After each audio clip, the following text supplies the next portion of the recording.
I suppose in reverse order, I have to address it this way. First off, I do really appreciate that you put something out, Marty. I've been waiting for, because as I've told people as I travel around, we will give you all of our detail. I just don't want to do somebody else's homework for them. We have a different way of looking at this. And I will tell you, if you take a look at it where we're different right away, is you go and you merge human rights into the Department of Human Services. The Department of Human Rights needs to go away. I'm not combining it with anything. You talk about a smaller Met Council. The Met Council needs to go away. If you say it can't be done, it won't be done. If you don't aspire to do great things, you'll only do average things.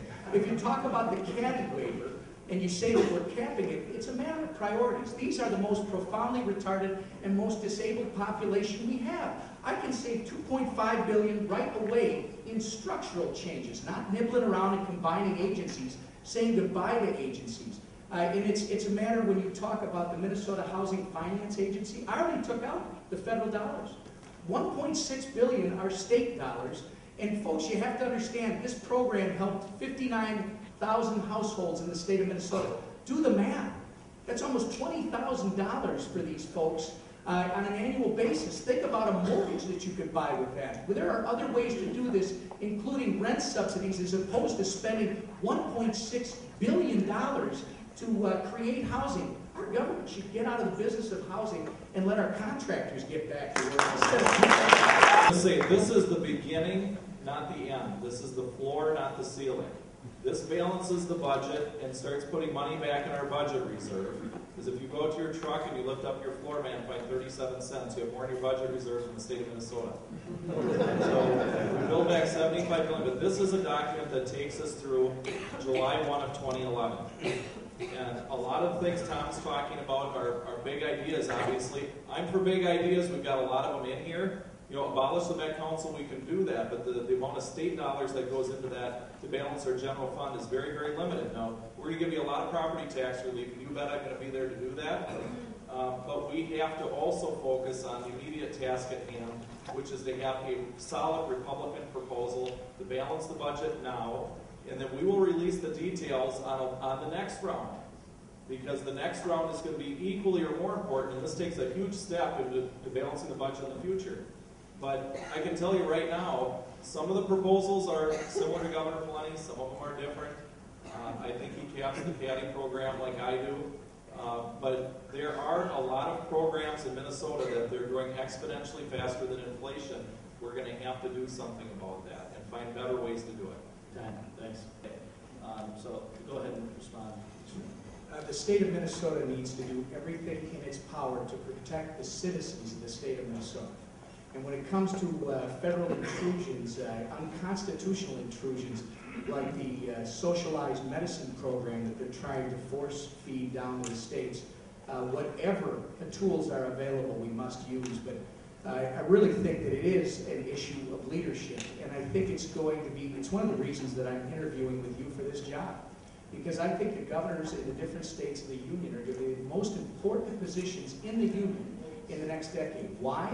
Because we've turned this upside down. When our founders designed this system, it was supposed to work from the individual up. And because good-meaning people have consistently consolidated in the interest of efficiencies, etc., they push the authority up regularly, all the way to St. Paul from the lowest level and then off to Washington. So now what we have is a paradigm, or is a system that works with the federal government force-feeding us with the policies, and frankly, they're morally and financially bankrupt is what they are. So in the future, what our governors need to do is start to work together on agendas that are healthy for our states. And then we need to work in coalitions by taking those agendas to the federal government. We need to reverse the trend so that it'll be strong states' rights through leadership at the state level back to the federal government. That's the future. Thank you for everything. What we're going to do is just a quick 1-minute closing argument, and then we'll break it down, okay? Why don't we start with you, Mr. Emmer? Thank you very much. Thank you, everybody, Senate District 45, everybody for being here tonight. I hope you got to know us a little bit better. Hopefully we'll get to know you a lot better. I'm going to leave you with this. I think it is time for leaders that are trained outside of government. I think it's time for governors in the state of Minnesota understand, the governor of the state of Minnesota, understand firsthand how hard it is to actually run a business in this state with employees. I think the next governor should understand firsthand what it feels like to struggle to meet a payroll, and more importantly, what it feels like as the owner of a business who has struggled to meet a payroll, and because after all your employees get paid, because you're the owner, you don't. I've done that. That's the kind of strength, that's the kind of experience it's going to take when you jump on this wild horse and it kicks and bucks trying to stop you from doing what needs to happen this time. The other thing is it's time for people who have been trained to negotiate outcomes. Outcomes based on our principles. Outcomes that put us in a better position than we are right now versus compromise. I tell the story that anybody who has ever been married understands what compromise is all about. Jackie and I, we have 7 kids. Jackie wanted 4, I wanted 3, we ended up with 7. That is it works in a marriage, it doesn't work in government. It's time for a new direction, a new vision, one that's positive for the future of our state and for the future of our kids. Thank you for having us here today.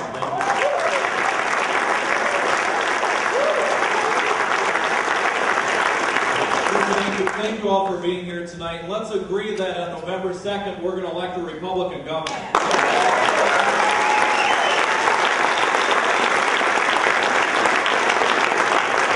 My wife and I are fairly humble people. Like I said earlier, my dad had an 8th grade education, youngest of 6 boys. I know what it's like to be on my hands and knees in the 90-degree heat, picking cucumbers for the Getty Pickle Company. I know what it's like to be in the barns and to be in the fields and to work very hard and starting my business from scratch by taking a second mortgage out of my home. And when I have a vacancy in one of my rentals, it's me over there mowing the lawn, not somebody else. So I can tell you that as a leader in the House of Representatives, I have not been in the business of compromising our values away when it was unpopular to be a Republican. For year after year and session after session and meeting after meeting, I carried proudly the conservative values that we all share and run into the gunfire every single day. You fight the good fight even if you lose. When I was minority leader, we had a record number of roll calls, not more roll calls than any time in the history of the state of Minnesota because we need accountability. We are going to be detailed with our plans. We are going to show credibility with the people of Minnesota that we can balance the books without funny money, without tax increases, fee increases, federal stimulus, and rebuild our budget reserve. I have experience doing that. Actually getting legislation passed to downsize government. That is a fundamental difference. We are going to have to work extremely hard to win this thing. I have experience in getting votes from conservative Democrats and independents in my district. I'm the only candidate in the race that has that experience, and we have to win. Thank you. God bless you, and God bless you.